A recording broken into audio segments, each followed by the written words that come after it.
මොකද මම ඉස්සෙල්ලා කිව්වා උණු විනාශය පොඩි වෙන්න තියෙන විනාශය වැඩි. මේක මුදල් මේ නෙවෙයි හිතන්න ඕනේ. කන්දට කන්දක් දෙන්න පුළුවන්ද? කඳු පුපුරලානේ. ඔයට ඔයක් දෙන්න පුළුවන්ද හිල් ඔයට? ණයට ගත්ත සල්ලි තමයි. ඔබතුමා කියන්නේ ජනාධිපතිතුමා සීමිත පැහැදිලිව නවත්තන්න කියලා. නවත්තන්නේ කො මේ මංගව අදාළ ලියුම තියෙන ඕන නම් දැන් පෙන්නන්න. ලියුම හරි ඔබතුමා ඒ වෙලේ ප්‍රකාශ කරේ මේ. ආයේ මේ එක වෙලාවෙ ප්‍රකාශ කරන මම මුල් වටේදී ප්‍රකාශ කරා මුල් කාලේ ඉඳන්ම නවත්තන්න. ඒක පිළිගන්න. ඒක මේ හැම සාකච්ඡාවක් එදාගේ සාකච්ඡාව ඔබතුමා කිව්වේ අධීක්ෂණය කරන තෙක් මේක නවත්තන්න. මම ඔක දැම්මම ඔප්පු කරන්න. ඉවරයිනේ. එදා නවත්තන්න කියප එක මෙන්න මේ හරි සමාන තිබ්බ කාරණේ මම පිළිගන්නවා ඔබතුමාගේ හිතේ අල්ලගත් තියෙනවා ඔබ කියන්නේ ඒ ස්ථානයේ වාචිකව මෙතුමා කිව්වේ වාචිකව කිව්වේ වාචිකව මෙතුමා මේ වීඩියෝ පාට තියෙනවා නල්ලන්න ප්‍රධානුමගේ ඉතිරි කිරීම කරේ මේ ව්‍යාපෘතිය තාවකාලිකව නවත්තලා විද්‍යාඥයන් ගෙනල්ලා යනවද නැද්ද කියන කාරණේ තීන්දුව කරන්න කියන එක. ඒකනේ මට පොඩ්ඩක් ප්‍රකාශ එදාට මම වගේ ඍජුව කිව්වේ නෑ මේක වහම නවත්තන්න. අපි එතුමාට අවස්ථාව දෙන්න නවත්තන්න කියලා දිගටම කියනවා. අපේ දෙවෙනි යෝජනාවක් තියෙනවා. දැන් ඒ වගේ ආණ්ඩුවකට දැන් අපි යෝජනාවක් කරනකොට අපි ප්‍රායෝගික වෙන්න එපයි. සමහර ආණ්ඩුවලට එහෙම නවත්තන්න බැරි නම් අපි මෛත්‍රීපාල සිරිසේන මහත්තයා හමුනේ දෙවෙනි වතාව. එතුමා දිනලා අපි දිනයක් ඉල්ලුවා දුන්නේ නැහැ. අපේ පක්ෂ අනුර කුමාර දිසානායක සහෝදරයා දිනයක් කරන් දුන්නා. කතා කරලා එතුමාට හම්බෙච්ච වෙලාවක දිනයක් දෙන්න අර ප්‍රශ්නෙට කියලා. එනු 2015 මාර්තු 20 පරිසර අමාත්‍යාංශයේ රැස්වීමක් තිබ්බා. හාමුදුරු මහාචාර්ය ආචාර්ය ඔක්කොම අරගෙන ගියා කරුණු ප්‍රකාශ කරන්න. විනාඩි 5න් කියන්නේ කොහොම ප්‍රශ්නේ. ඔන්න අපිට දීපු වෙලාව. ඊට පස්සේ 5න් කියන්නේ කොහොමද? කෑ ගහලා විනාඩි 10ක් විතර අරන් කිව්වා. ඒකෙදි අපි යෝජනා කරා නවත්තන්න මේ ව්‍යාපෘතිය. බෑ කිව්වා. අපි කරන දෙවෙනි යෝජනාව වුණ අපි නම්මශීලී වුණා. තාවකාලික නවත්තලා නිවරදි ඊයි එකක් කරන පරිසර ඇගීම් වාර්තාවක් කරන අරක බොරු එකක් හොර එකක් කියලා. හා කිව්වා. කළේ නෑ. කොහොම තමයි තියෙන්නේ. ඉතින් ඒ කියන්නේ වැඩිදුර කතා කරන්න බෑ. කොහොම වුණත් මට තියෙන ප්‍රශ්නත් එක්ක කතා කරන්නේ අපි කියන්නේ මෙහෙම. දැන් සමහරු කියන ඔබතුමත් මහමෙතුමත් කියන මේක කරගෙන යන්න ඕනේ. තව අහපු ප්‍රශ්නෙත් අහපු කෙනෙක් කිව්වේ කරගෙන යන්න ඕනේ කියලා. එහෙම මේක කරන්න බෑ. අපි මේ යෝජනා කරලා තියෙනවා යෝජනා කීපයක්. මේක මුලදිම නැවැත්තුවා නම් මේ විනාශේ නෑනේ. ওই සල්ලි නාස්ති වෙන්නෙත් නෑ, වන්දි දෙන්න ඕනෙත් නෑනේ. නැවැත්තුවේ නෑ. දැනුත් නැවැත්තුවේ නැති වුණොත් අනාගතයේ වෙන ව්‍යසනේ දිගපල්ල කියන්න අපිට බෑ. අන්න ඒ නිසා කියන්නේ මේ මධ්‍යම කඳු කරන රටේ හදවත වගේ තනක්. ඒකට එහෙම නිකන් ආවට ලාවට සීන්දු ගන්න බෑ. එඳා ඒක සාධාරණ තීන්දුවක් ගන්න ඕනේ කියලා අපි කියන්නේ. කඳු වලට කඳු දෙන්න බෑනේ. ගේට ගියක් දෙන්න පුළුවන්. ජලය කොහෙන් හරි ගෙනල්ලා දෙන්න පුළුවන්. හිල් වලට හිල් වලක් දෙන්න පුළුවන්ද? ඒවා දෙන්න පුළුවන්. අමුණුදෝවට අමුණුදෝවක් දෙන්න පුළුවන්ද? ඒකොටකම ටැංකි පිළ සම්පූර්ණ හිඳුණා. ටැංකි පිළක් දෙන්න පුළුවන්ද? කුරුකුදේ ටිකිරි උල්පත සම්පූර්ණ හිඳුණා. ටිකිරි උල්පත ආයෙ හදලා දෙන්න පුළුවන්ද? ඒවට මිලක් කියන්න පුළුවන්ද? ඒවට ගණන් කියන්න පුළුවන්ද? දැන් මේ තියෙන මන්සතුව මේ තියෙන්නේ අපේ දිස්ත්‍රික්කේ නායාම් සම්බන්ධයෙන් වාර්තාව සම්පූර්ණ දිස්ත්‍රික් වාර්තාව මේ තියෙන්නේ. මේ දිස්ත්‍රික් වාර්තාව තියෙන සම්පූර්ණ දිස්ත්‍රික් වාර්තාව. බදුල්ල දිස්ත්‍රික්කයේ භූමිය 166.9ක් නායාම් අවදානෙමි තියෙනවා. නායාම් අවදානෙ. මේ කියන්නේ ගොඩනැගිලි පර්යේෂණ ආයතනය. නායාම් වලට බලපාන ප්‍රධාන හේතු දෙකක් තියෙනවා. එකක් ස්වභාවික හේතු. ස්වභාව ධර්මයන්ගේ හේතු. ඒක අපට වළක්වන්න බෑ. අනිත් එක මානව හේතු. මානව ක්‍රියාකාරකම්. මානව කියන වචනේ කපන්න රජයේ ක්‍රියාකාරකම් කියලා දාන්න. මේ උමාහොය තමයි ඒ ප්‍රදේශේ නායන්න බලපාන ප්‍රධාන හේතුව. ඒවට යට වෙන දරුවන්ට කවුද ගාන කියන්නේ? ඔය පාසල් ඔක්කොම ගලවන්නේ කවුද ගාන කියන්නේ? ඒකින් තමයි මේක නවත්තන්න ඕන කියන්නේ. ඒ වගේ පුළුල් කාරණයක් එක්ක. ඒ නිසා ඒ කාරණා. මන්තුතුමාට මොහොතක් දෙන්න. දැන් යම් තාක් දුරකට මේක ගිහිල්ලානේ තියෙන්නේ. දැන් මෙතුමා කිව්වා බොහෝ දුරට ගිහිල්ලා තියෙන කියන කාරණේ. එතකොට දැන් අතරමඟ නවතා දැම්මුවොත් ඒ තුල වෙන හානිය. අතරමඟ නවතා දමනයකට අපි දැන් යෝජනා කරලා තියෙනවා මෙහෙම. ජනාධිපතිතුමාට අපි එක කරපු ප්‍රධාන යෝජනාවක් තමයි නැගෙනහිර බෑවුමට වෙලා තියෙන හානිය අපි මතු පිට එක කියන ගෙවල් මෙච්චරයි උල්පත් මෙච්චරයි කියලා. අපි දන්නවද භූ අභ්‍යන්තරයේ වෙලා තියෙන හානිය දිගපල්ල දන්නවද? නෑනේ. එහෙනම් මේ නිකම් මේ වගේ තීන්දුව ජනාධිපතිතුමාලා දෙන එක වැරදි. අපි ඉල්ලීමක් කරා පුළුල්තම ගැඹුරුතම විද්‍යාත්මක පරීක්ෂණයක් කරන්න මධ්‍යම කඳුකරේ නැගෙනහිර බෑවුමට වෙලා තියෙන තත්ත්වය මොකක්ද කියලා පරීක්ෂා කරලා බලන්න. එතකොට ඒක නිරීක්ෂණෙයි. ඒක නිගමනයි.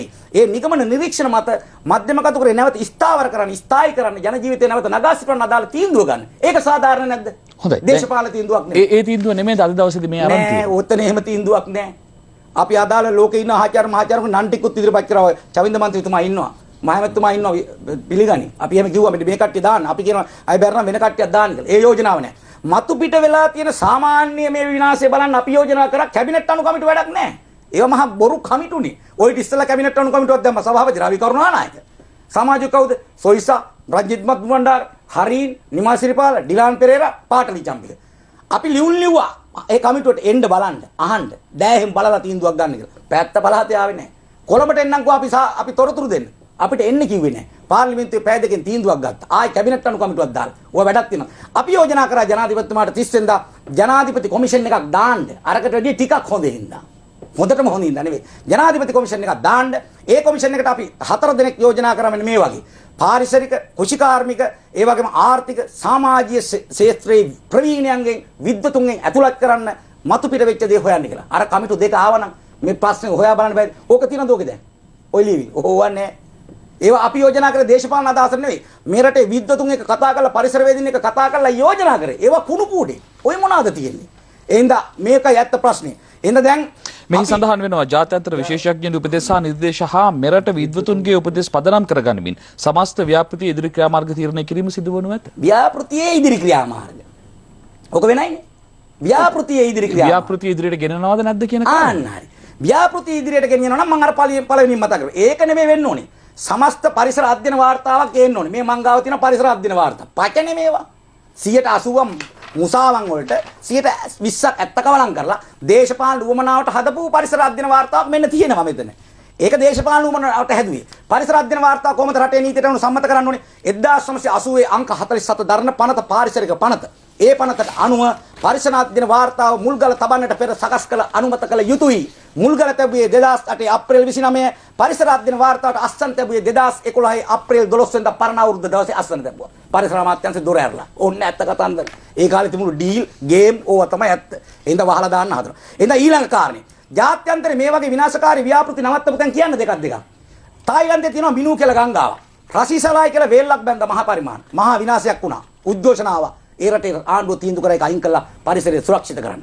දකුණු කොරියාවේ සියෝල් නගරේ සියෝල් ගඟ තියෙනවා. ගඟට උඩින් හයිවේ එකක් ගැහුවා. මහා පරිසර ප්‍රශ්න ආවා. පරිසරවේදීන් කෑ ගහලා කිව්වා මේක අයින් කරන්න කියලා. ඒ හයිවේ එක අයින් කළා දැන් කෝටි ගණන් වියදම් කරපු හයිවේ. ඇයි අපේ රටේ කරන්න බෑ? ඕල්විල් වරාය හැදුවා. දැන් ලාභද? ආම් ප්‍රශ්නයක් දැන් අයින් කරන්න සල්ලි යොදවන්න වෙනවා. අපි කියනවා මේක දැන්වත් තේරුම් ගන්න මේ විහිළු කරන්න එපා කියලා. ඒ කාරණාත් එක කියන්නේ. ඊළඟට කැමැති මම ගන්න දැන් මේ දැන් සමහර අය බannෝ මේ කොම්පැඩිය වැරදි උගතුන් වැරදි කියලා. ඒ කට්ටියගෙත් දැන් අඩුපාඩු තියෙනව නෑ මං කියන්නේ නෑ. හැබැයි රටේටවත් කියන්න ඕනේ පාලකයෝනේ. එයාලා වකීමෙන් නිදහස් වෙන්න බෑනේ. අර ආණ්ඩුව කරපු එකක් මේ ආණ්ඩුව නෑ. 116යි මහින්ද රාජපක්ෂ රජයේ ඉදිකිරීම ප්‍රමාණය. 142යි මූල්‍ය ප්‍රගතිය. 116යි භෞතික ප්‍රගතිය. ජනාධිපතිතුමාට 2015 මාර්තු 20 ගිහින් කිව්වා අපේ කටවල් වලින් දැන් නවත්තන්න පොඩි ප්‍රමාණයක් හානි වෙලා තියෙන කියලා. ඇහුවද? නෑනේ. ඇහුවේ නෑ. ඕකයි ඇත්ත කතන්දරේ. එඳා මධ්‍යම කඳුකරේ සම්බන්ධයෙන් මහාචාර්ය විතානගේ, මහාචාර්ය පාණබොක්කේ, මහාචාර්ය කටුපත මහත්තුරු කියලා තියෙන දේවල් ඇහුවේ නෑ. මේ මධ්‍යම කඳුකරේ පාසාන හරි ශක්තිමත් නෑ අපේවා. අපේ ප්‍රදේශයේ තියෙන හුණුගල් පාසාන යට තියෙන්නේ. මහා දිය කුහර තියෙනවා. දැන් ඔය ගත්තම ජලදරයකට මහා ජලදරයකට දැන් හානි වෙලා තියෙන්නේ. දැන් හානි වෙලා තියෙන කුමගේ මැදින් නෙවෙයි වතුර පනින්නේ යටින් පනින්නේ. ඒ වහන එක ලේසි නෑ. අන්තිම දුර්වල මැෂින් එකක් ගෙනල්ලා තියෙන්නේ. හරියට තාක්ෂණේ පාවිච්චි කරන්නේ නැහැ කම්පැනි. ඒ වගේම මේ ආණ්ඩුව හරි අධීක්ෂණයක් නෑ. ආණ්ඩුව සොයා බලන්නේ නෑ. දැන් ගහනවා රසායනික ද්‍රව්‍ය වගේ අර භූගත මේ කාන්දු වලට ගහනවා. ඒවා ලීග් වලින් මතුවෙනවා කිරිපාට්ට මතුවෙනවා. අනාගතේ දැන් මතු පිට කබොල්ල විතරනේ රටේ දූෂණය වෙලා තියෙන්නේ. අනාගතේ මධ්‍යම කඳුකරේ අභ්‍යන්තරේ දූෂණ වුණාම කාටද වග කියන්නේ? කවුද වග කියන්නේ? ඒවා අනාගත ප්‍රශ්න. හොයනවද ආණ්ඩුව? බලනවද ආණ්ඩුව? කවුද යන මිනිහා? මොන මිනිහෙක්වත් යන්නේ නැහැ. ඒක තමයි ඇත්ත ප්‍රශ්නේ. ඉබාගාතේ කරන්න දීලා තිනවා. වනසනවා මේ රටක්. වනසනවා මධ්‍යම කඳුකරයක්. ඕක බලපාන්නේ මේ ප්‍රදේශ මිනිසුන් විතරනේ රටටම බලපානවා. අපි විරුද්ධ නැහැ හම්බන්තොට වතුර දෙනවට. අපි විරුද්ධ නැහැ තනමල් වලට වැල්ල වායට දෙනවට. ඒ අපේ සහෝදර ජනතාව ඔවුන්ට වතුර දෙන්න ඕනේ. මං චමල් රාජපක්ෂ මහත්මයා තමයි කාලේ විශේෂ භාර අමාත්‍ය කරා. එතකොටම පාර්ලිමේන්තුවේදී කිව්වා උමා ඔයම වතුර ඕනනම් තාක්ෂණය හොඳයි උඩින් ගෙනියන්න යටින් ගෙනියන්න එපා හානි වෙයි කියලා. කාට කියන්නද? ආහු පාලකේ පාලනයක් තිබුණ නැහනේ. මේ අර මහා පරිමාණ ව්‍යාපෘති යට මහා පරිමාණ කොමිස් ගැබ්බෙලා තිබ්බනේ කාලේ. ඕකයි ඇත්ත කතන්දරේ. වහන්න බෑ ඕක. මම අද කිව්වා කියලා එකක් මතක තියාගන්න ඕන මාධ්‍ය ප්‍රසිද්ධිය කියනවා මේකේ වතුර හම්බන්තොට්ට ගෙනියන්න බෑ. මේකේ වතුර නෑ. ඊසාන දිග මෝසමෙන් හම්බන්තොට්ටත් වැස්ස අපේ වැලිමට්ටත් වැස්ස. අපිට පායන කාලේ එහාටත් පායනවා. එතකොට උමා ඔය වතුර බඩ ගන්නවා. ගලන් යන තරම් නෑ. එතකොට කොහොමද එහාට වතුර දෙන්නේ? වතුර දෙන්න බෑ. මේක නොරොච්චෝලට වැඩි අසාර්ථක ව්‍යාපෘතියක්. මේක පාඩු ලබන විනාශකාරී ව්‍යාපෘතියක්. අසාර්ථක නෙවෙයි වඩා හොඳ වචනේ විනාශකාරී ව්‍යාපෘතියක්. ඉතින් එහෙමයි හැදුනේ. ඉතින් දැන් මෙතුමා කිව්වා නිවාස 1968කට වන්දි දීලා තියෙනවා. නිවාස 7037ක් පුපුරලා. නිවාස 7038ක් ගොවින් 882කට දීලා 641කට වන්දි දීලාලු. ඒ 1937ට ආණ්ඩුව දෙන්න හදනකොට තිබ්බේ ගොඩගමයි මකුල් ඇල්ලයි ඒ කලාපෙට තමයි උමං මාර්ගය ඇවිල්ලා හානි වෙලා තක්සේරු කරේ. පිළිගන්න. ඔව් ඒ පිළිගත් එකට ඒ වෙනකොට තක්සේරු. දැන් මේ ගිය මාසේ තමයි. හරි. ගිය මාසේ වෙනකොට අපි දෙන්න අතර ගැටලුවක් නැහැ පිළිගන්න ඕක. ඔව් පිළිගන්න ඒක පොඩි ඉවරයිනේ කතාව. මම කියන්නේ නිවාස 7037ක් පුපුරලා. දැන් වෙනකොට 7000. ආන්න එක තමයි දැන් වෙනකොට වැඩි වෙලා හෙට වෙනකොට තව වැඩි වෙනවා. මම ඒක තමයි කිව්වේ දැනට කියලා තියෙන ගාන. ඕකට අමුඩ ගන්න දෙයක් නැහැ පිළිගත්තනේ. ඔව් හොඳයි. දැන් මම කියන්නේ 1968කට වන්දි දුන්නා දැන් අවුරුදු 2-3ක් වෙනකන් 7000 ගානකට වන්දි දෙනකොට කොහමද තත්ත්වේ? තව පුපුරනවා ඉස්සරහට. එතකොට මේ දැන් මෛත්‍රීපාල මහත්තයා ගියේ පුපුරලාද? මෙතන ඉන්න කාගෙද ගියේ පුපුරලා තියෙන්නේ? මගේ පුපුරලත් නැහැ. එතකොට මේ රටේ ඒ ගේ පුපුරු මිනිහට තමයි ඒ අමාරුව තියෙන්නේ. ලිඳ හිඳුණු මිනිහට තමයි ඒ අමාරුව තියෙන්නේ. වගා පාළු වෙච්ච මිනිහට තමයි ඒ අමාරුව තියෙන්නේ. ව්‍යාපාරිකයට තමයි ওই අමාරුව තියෙන්නේ. එහෙනම් ප්‍රශ්න බරපතලයි. එහෙනම් ඒවට උත්තර අවශ්‍යයි කියලා අපි කියන්නේ. එහෙනම් මම ඊළඟට කැමතියි මගේ ඔබේ අවධානය යොමු කරන්න. මගේ ආච්චි අම්මගේ මගේ පරම්පරාවේ සියලු දෙනාම උතුරු කැබිල ගිරියාරෝදේ සියල්ල අසු වෙලා අපි ගොඩාක් කාලේ නාපු ලින්ක් පාවා නැති වෙලා. ඔව් අන්න එහෙම තියෙනවනේ. දැන් අද උදේ මට කතා කරනවා മന്ത്രിතුමා දූල්ගොල්ලේ ජනතාව. ලින් හිඳුනා ගේ පුපුරනවා මොකද කරන්නේ മന്ത്രിතුමා කියලා. අද කතා කරනවා අබේපුර හාලියල අබේපුර පැත්තේ ජනතාව ලින් දෙකක් හිඳුනා කියනවා. මේ දවසෙන් දවස ප්‍රතිඵල එනවා. ඡන්ද ප්‍රතිඵලද මේවා? කල්පනා කරලා බලන්න. පාලකෝ මේවා සලකන්නේ නැත්තේ ඇයි? දැන් ඔය දූල්ගොල්ලට උඩින් වත්තෙන් තමයි ක්‍රේක් වත්තෙන් අක්කර 50ක් දෙන්න හදන්නේ මේ මිනිස්සුන්ට ගෙවල් හදන්න. දැන් ක්‍රේක් වත්ත ඇති වැඩක් තියෙනවද කියලා මම අහනවා. දැන් ඊළඟට මට පොඩි අවස්ථාවක් දෙන්න ජනාධිපතිතුමාටයි ওই කැබිනට් අනුකම්පිට මේ මැති ඇමතුරුත් ඉද්දී අපි යෝජනාවලියක් ගිහින් දුන්නා. ඔව් විනාඩි 50 ගාණක් කතා කරා තමයි. කතා කරේ මේ තියෙන අවබෝධය ඔක්කොම එක මිනිස්සු වෙනුවෙන් මම මේ දේ කළා. එතන අපේ කමිටුව තීන්දුව කරලා කිව්වා සමන්ත මහත්තයා කතා කරලා කියන්න ප්‍රශ්නේ. ඔයාට මේක කියන්න පුළුවන් කියලා. මගේ වුණාට නේ ඒ වුමනාවටයි කිව්වේ 13 දෙනෙක්ගේ කණ්ඩායමක් ඇවිල්ලා හාමුදුරුවෝ අදහස් දැක්වුවා. තව කීප දෙනෙක් දැක්වුවා. වැඩිපුර අදහස් අපි දැක්වුවා. අපේ ඉල්ලීම මෙන්න මේවා. මේ කතාවේ වඩා වැදගත්ම කාර්යය මෙන්න මේක. මොකක්ද? වහාම මේ විනාශකාරී ව්‍යාපෘති නවත්තන්න. මේ තියෙන්නේ මෛත්‍රීපාල මහත්තයා දාපු කැබිනට් පත්‍රිකාව මේ අවුරුද්දේ ජනවාරි 9 වෙනිදා. මේකේ කියනවා ඉතුරු කිලෝමීටර් 7 යනකොට විශාල අනතුරක් වෙනවා කියලා ඕන්නම් පෙන්වන්න පුළුවන් මේ කැබිනට් පත්‍රිකාවේ තියෙනවා. එතුමා කියනවනේ විනාශයක් වෙනවා කියලා කැබිනට් මණ්ඩලයට. ඇයි ඔක හාරන්නේ තියාගෙන? තාවකාලික නවත්තන්න ඕනේ. ඔබ වකීමකතු කියන ඔබ සතු තියෙනවා. මේ හරවලා දෙන්නම්. ඔන්න අල්ලන්න මෙතෙන්ට. මේ තියෙන ජනාධිපතිතුමා කියන එක. මෙන්න මෙතෙන්ට අල්ලන්න. මේ හයිලයිට් කරලා තියෙන්නේ. ඉදිරි කැණින් වලදී බරපතල ප්‍රශ්න වෙනවා කියලා මේ විද්‍යාඥයෝ කියනවා. ඔය තියෙන්නේ. එතකොට ජනාධිපතිතුමත් කැබිනට් පත්‍රිකාවෙන් පිළිගත්තේ ජනවාරි 9 අද වෙනකන් හැරුවා. එදා මේ පිළිගත් වෙලාවක මේක නැවැත්තුවා. එදත් අපි කිව්වා නවත්තන්න කියලා. නැවැත්තුවේ නෑ. දැන් ඔක්කොම ආඬනවා. ඔක්කොම දොඩනවා. වග කියන එකක් නැද්ද? හොරකමක් කරොත් හොරාට දඬුවම් තියෙනවා. මේ පරිසර අපරාධයට මොකාටද දඬුවම් දෙන්නේ? අපි අහනවා ප්‍රශ්නයක්. මූල්‍ය අපරාධ කොට්ටාසයක් තියෙන FCID කියලා. අපි යෝජනා කරනවා පරිසර අපරාධ කොට්ටාසයක් දාන්න. මේ රටේ පරිසර අපරාධ වලට මේ ගිල නඩුවක් දාන්න. ලිඳ හිඳුනා. මගේ ලිඳ හිඳුවේ අන්න අහවල්ලු කියලා කියන්නේ. අපේ කන්ද පැලුවා. අහවල්ලුවේ වැරද්ද කරේ. අපේ ඔය හින්දා අන්න ඒ කට්ටිය කියලා පැමිණි කරන් තැනක් දෙන්න. මේ අපරාධ වලට පුළුවන් ද සීමා මායිමක් කියන්නේ මේ પરම්පරා කීයකටද? අපේ රටේ අනාගතේම වනසන ක්‍රියාවලියක්. ඒ හින්දා අපි පාලකයන් ඉල්ලනවා මේ ටික. වහාම මේ ව්‍යාපෘතිය නවත්තන්න. මේක නවත්තන්න. අපි ඒ වගේම ඉල්ලනවා වහාම අර දිය කාන්දුවක් නවත්තන්න. අගෝස්තු 1 වෙනිදා හෙන්නේ නෝර්වේ විශේෂඥයොත් නවත්තන්න. ජනාධිපතිතුමා හරි යමන් විදිහට කතා කරා නම් ලෝකේ නායකයෙකුට අපේ රටට ලොකු අනතුරක් වෙලා මධ්‍යම කඳවුරේ මහා විනාශයක් ඔකට්ටියක රටේ තාක්ෂණයේ තියෙන ඉක්මනට එවන්න කිව්වොත් ඔබ හිතන්නේ රටේ ජනතාව හිතන්නේ එවන එකක් නැද්ද? එවනවා නොමිලේ කරලා දෙනවා. ඕන් එනවලු අගෝස්තු 1 වෙනිදා. ඒ මැදි හත්ීමේ තියෙන දුර්වලකම් ඒවයි ප්‍රශ්න. ඒ වගේම අපි ඉල්ලුවා මේ විනාශ වෙච්ච මිනිස්සුන්ට වතුර ටික හරියට බොන්න දෙන්න. ජල ව්‍යාපෘති ටික හරියට දෙන්න. දවස් 12කට 10කට 12කට සැරයක් ලීටර් 500ක් දෙනවා. දවස් 15කට සැරයක්. ඔව් සමහර තැන්වල 15ට හම්බෙන්නේ. ටැංකි ටික නැහැ. වතුර ටික නැහැ. වතුර යම බෙදන බව ඇත්ත. සම්පූර්ණ බෙදන්නේ නැහැ. ඒ හින්දා ඒ ටික කරන්න ජල ව්‍යාපෘති ටිකක් දෙන්න අනාගතේ හරියන්නේ. ඕන නලවින් ගහනවලු. ඔක විද්‍යාත්මකව හොයලා බලන්න ඕනේ. හොඳයිද නරකයිද කියලා. නැතු හිතුමත් ඒක ගහලා බෑ. නලවින්දක් ගැහුවත් බූ අභ්‍යන්තරේ ජලයේ තියෙන්න එපයි. දැන් ඒවත් නැති වෙගෙන යන්නේ. එහෙම ප්‍රශ්න ටිකක් තියෙනවා. ජලයේ ටික ඕනේ. ඊළඟට ශනික සහන දැන් අර උගුල් වගේ ගෙවල් ඇතුළේ මිනිස්සු ඉන්නවා. මාසෙට 15000යි කුලිය දෙන්නේ. එහෙම කුලියට ගන්න ගෙවල් නැහැ බණ්ඩාරවල දැන් ඔක්කොම පුපුරලා තියෙන්නේ. කුලිය 25000 කරන්න කිව්වා. තියනවද ඔය තීන්දුව 25000 කරන්න? අපිට ජනවාරි 4 වෙනිදා තිබ්බා සාකච්ඡා බණ්ඩාර ප්‍රාදේශීය ලංකාරයයි. ඔබතුමාලා එතන හිටියා. අපි ඉල්ලුවා මේ උගුල්ලට හබක් ඇතුළේ මිනිස්සු තියන්න එපා. අපිට ඉක්මනට ගියක් දෙන්න කියලා. රජයේ නිල නිවාස 100ක් දෙනවා කිව්වා. ගිය ජනවාරි 15 වෙනිදා වෙනකොට 100ක් දෙනවා කිව්වා. මේ කට්ටිය පොරොන්දු වුණා. අද වෙනකොට කියලා හැමලේ 3යි දීලා තියෙන්නේ 3යි. ස්තුතිවන්ත වෙන මහමෙතුමා ඒ 3ක් දුන්නේ. ඌව පළාත් සභාවේ. මේ අනිත් කිසි කෙනෙක් දුන්නේ නැහැ. හරින් දුන්නද? නිමාසිරිපාල දුන්නද? කවුරුත් දුන්නේ නැහැ. ඕවා තමයි ඇත්ත කතන්දර. එතකොට ඒවට අපි අරගල කරන එක වැරදිද? එතකොට ඇමතිවරු ආවට පස්සේ අල්ලගන්න එක වැරදිද අපි අහන්නේ? සාධාරණ ප්‍රශ්නයකට මේ පීඩනේ පිට වෙන්නේ කියලා තේරුම් ගන්න ඕනේ. එතකොට නිවාස එක දෙන්න.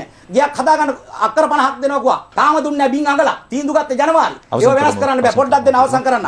ඒ වගේම අපි ඉල්ලීම් කරා. දැන් මේ නිවාස වගේ ප්‍රශ්න ව්‍යාපාරිකයන්ට ප්‍රශ්න කුඩා තේවතු මැරෙනවා. මහ තේවතුත් දැන් මැරෙනවා. කොම්පැනිකාරෝ අපිට කතා කරනවා. අපටත් ප්‍රශ්නේ මන්ත්‍රීතුමා අපේ එකක් කියන්නේ කියලා. ආපදා කළමනාකරණය සඳහා දාගත්ත මධ්‍යස්ථානයක් අපේ ජනතාවට සේවය කරන්න. ඒ කට්ටිය කෝල් කරලා කියනවා මන්ත්‍රීතුමා යනවනම් පඩි ලැබෙන්නේ නැති එකක් කියන්නලු. ආපදාවට දාගත්ත තැනක් උන්ටත් ආපදාව හැදිලා තියෙන්නේ. ආණ්ඩුව ඕන හදනවා විදිහේ ආපදා මධ්‍යස්ථානේ.